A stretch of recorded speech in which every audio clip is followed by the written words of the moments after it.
Hello, good afternoon. Welcome to government class. My name is Mr. Olusola. So we'll be taking the first subject matter of government because this is our first topic. The idea of government was propounded by different historians because before now, what we have is history. There was nothing like government in particularly under social sciences. There was nothing like government. So what we have is what we refer to as history, even in arts. But right from inception of government, government have come to stay, and different scholars have propounded different definitions to the concept of government. But in order to, in order to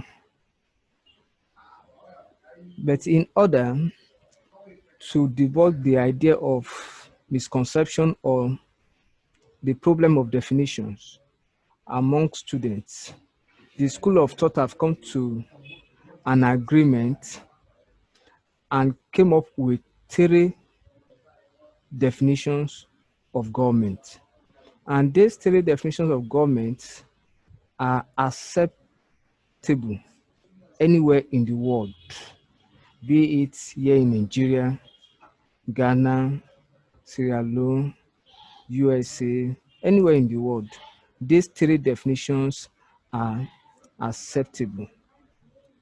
The first definition by the school of thought says that government is an institution of the state. Government is an institution of the state. And that's why we say that government as an institution of the state. This simply means that government is that institution that represents the state. The state as a noun is an abstract noun, so the state is invisible. But government is not invisible. We can see the government. The government is closer to the people or to the citizenry. So what happened here is that the government is that institution or machinery that organize and manage the affairs of the state. Yes, so it means that the state as a being handed over its power, authorities, functions, duty to government. Then so the government functions on behalf of the state, government acts on behalf of the state, and the state established three powerful institutions that we refer to as executive institution, legislative institution, and judiciary institution. So these three institutions are representative of the state. And as we all know, the executive institution, the primary functions of the executive institution is to implement policies, laws, or decisions made by the legislative institution. So the primary function of the legislative institution is to make law for the state. Then the judiciary institution will thereafter interpret these laws in court of law. So this is the first definition of government. And the institution here are just three: the executive, legislative, and judiciary institution. So let's look at the second definition of government. The second definition of government says that government is a process of governing. And that's why I said here that government as a process or art of governing. So the means by which people rule, or the means by which a particular body legislates over the affairs of others, is what we refer to as government. So government is not just an institution, but a process, because power is bestowed on the government already. And this power that is bestowed on government was given to government by the state itself. So the state bestow power on government.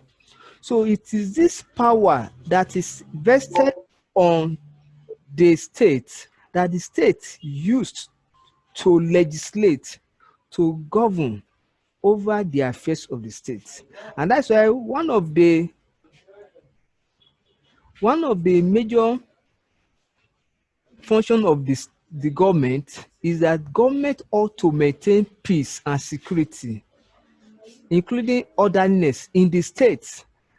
And the power that the government has to do this was bestowed on government by the state. So government is a process or art of governing the state, making everything working in accordance, making things to work in consonance with the philosophy of the state, because government is an agent of the state. So we cannot see the state. So whatever government dictates to the citizenry, it is believed that it is the state that acts, not the government.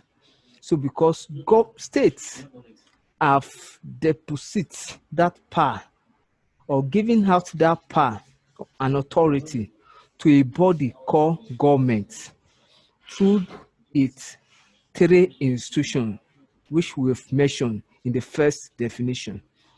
So the third definition we want to consider is that government is an academic field of study. That is, government is a field of study. One can go to higher institution and study courses related to government. And that's what we are saying. So government is not just a theory. It is not theoretical in nature. This means what I'm trying to say here is that government is both practical and theoretical in nature. So one can point to government as theory or theoretical discipline, and one can also point to government as a scientific discipline, because it is practicable in nature, because we have a lot of courses under the discipline of government that one can study in the higher institution. So when we talk of academic field of study, means course, a career course that one can go to university or go to polytechnic or go to college of education and study. So like in college of education, although in college of education, the courses there are double major, where one can study social studies and political science, or political science and English, or social study and economics, or social study and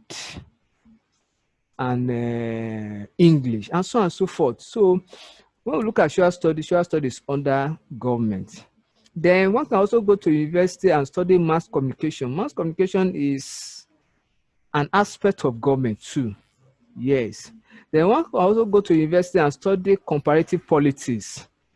Comparative politics is under government, under the study of government. Local government administration is under the study of government. International relations is under the study of government. Political economy is under the study of government. A lot of courses under government. And we have people who go to universities to study this. And that's why scholars have come up with the opinion that one can define government by this stand or by this argument, that government is an academic field of study.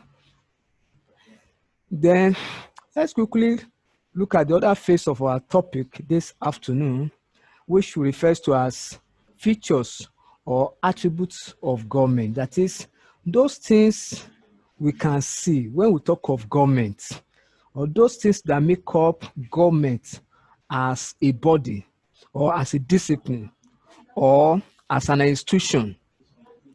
So we can also call this characteristics of government. So when we talk of features or attributes or characteristics or properties, we are talking of the same thing. It means the same thing. So it simply means the same thing. That is features of government. One of the features of government is law. The concept of law is very wide. So time and space will not permit us to speak words on the concept of law. But what I've first down here is that law is that act, that belief that guides the behavior of both the governor and the governed. When we talk of the governor, means the government. So law is not propounded for the citizen alone or for the masses alone. It's for both the rulers and the ruled, which means that the essence of law is to guide the behavior, the conduct of government, that is people in the corridor of power, and then to guide the behavior of the followers. That is the essence of law. So, and this law is documented in a single book called Constitution. So countries of the world have what we call Constitution. And therein, in that Constitution, lies the principles that guide a particular country. Then we also talk of political power. Political power is another element of government, officials of government. When we talk of political power, is that power that is bestowed on the people at the corridor of power that they possess. Like the power bestowed on President Muhammadu Buhari is what we refer to as political power, because that power is what he uses to legislate over the affairs of Nigeria, to direct, to give instruction, to give command, to implement, and so on and so forth. Then we also have revenue. No government of any country can survive without money. Yes, so, and of course, government have thousands of policies, thousands of programs that needed to be executed, and this involve money. So, and government need to generate money. So, and at the end of the day, government also needs to also pay people. That is what we refer to as workforce, that is the civil servant, the public servant. So principally, government have two phases of workforce: civil servant and public servants. These are the basic workforce under government. Then welfare services, which is refers to as what we call social amenities. So it is also one of the functions, features of government, to make sure that there is social amenities like provision of housing, water supply, electricity, and so on and so forth. The essence of making provision for this welfareism, like what late Nnamdi Azikiwe will call it, welfareism, is to make life bearable to the citizen of a particular country. And it is the duty of every government to make sure that our citizens live comfortable. So these are the features of government. Because of time, we have this simple assignment. So make sure you do it and answer it judiciously. State and explain other features of government. So what do I mean by other features of government? Simply means that outside the listed features that I've given to you, please state other 5 and explain them. So we have come to the end of today's class. Do we have any question? Do we have any question as regards to today's topic? Okay, if there is no question, we've discussed the concept of government and defined it in 3 ways: as institution of the state, as academic field of study, and as art or process of governing. Then we also mentioned features of government. So please do well to also join us in our next class.